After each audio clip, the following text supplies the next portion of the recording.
when Oz calls it a civilizational moment, he's onto something because we're untethered. When we say ideas have consequences and bad ideas have victims, we don't just mean for individuals, although that is true, but we mean for civilizations. A civilization cannot unmoor from the truth. Oz uses the analogy of a cut flower, in which a flower, when it's cut off from its roots, will stay shiny and pretty for a while, but it'll wither and die. It's a great illustration. illustration. And civilizations are rarely just cut off overnight. I mean, I don't know any that are. They fade away, and that's really the state that we're in. Now, they're really susceptible to revolution. We've seen that even in the West, right?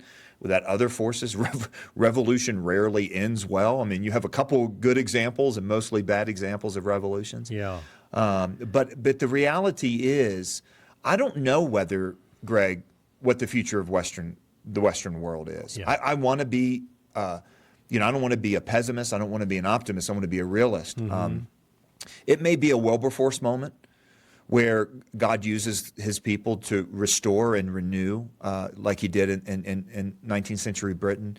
It could be a Wilberforce moment, a Bonhoeffer moment, where no matter what you try, that it's just going to collapse. Right. But the thing is the question is, what kind of people are we going to be in this time and place? Yeah.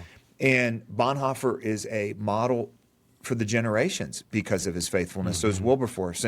And so we have to look at that, and that's all we can know. Well, I remember, reading about Bonhoeffer, for example, in 1933, when Hitler was elected, and they passed the Aryan paragraph, which says, Jews can't take any position of leadership in any organization. Well, that applied to the church, too. And Bonhoeffer said, well, wait a minute.